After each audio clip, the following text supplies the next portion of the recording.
C'è amarezza a Cacorner, sede della prefettura di Venezia. Due ex prefetti, Domenico Cuttaia e Carlo Boffi, sono finiti nell'inchiesta sulla gestione del centro di accoglienza migranti di Cona.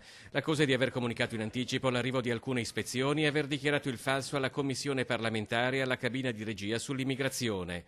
La Procura di Venezia ha notificato l'avviso di deposizione degli atti ad altri 10 indagati, tra cui i due viceprefetti Vito Cusumano e Paola Spatuzzi. Le contestazioni sono le stesse: rivelazione di segreto d'ufficio e falso per episodi avvenuti tra il 2015 e il 2017.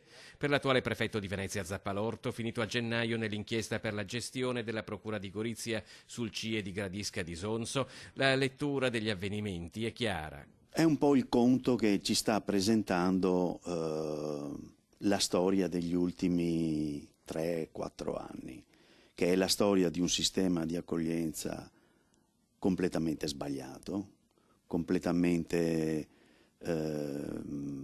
sproporzionato su quelle che sono le prefetture, un sistema di accoglienza che ha tirato fuori regioni e comuni, che non ha previsto la loro partecipazione al sistema e che quindi è caricato tutto sulle prefetture, cioè su enti che già prima del fenomeno dell'immigrazione erano in seria difficoltà di organici e di strumenti.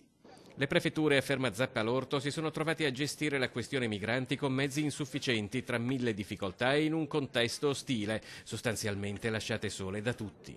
Tanto non abbiamo avuto quel sostegno, da parte degli uffici centrali che quando conveniva rispondevano, quando non conveniva non rispondevano alle nostre richieste.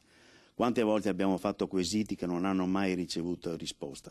Quante volte abbiamo chiesto di mettere in piedi un sistema di controllo delle presenze dentro i centri che fosse unificato per tutte le prefetture e consentisse alle prefetture di avere l'esatta situazione delle presenze all'interno dei CAS. I vertici della cooperativa Edeco sono invece indagati per frode in pubbliche fornitura e truffa. Secondo la procura avrebbero impiegato nell'hub meno operatori di quelli previsti dal capitolato, coprendoli con documentazione falsa o con quello che i PM chiamano l'espediente malizioso di spostare gli operatori da altri centri a Cona in occasione delle ispezioni.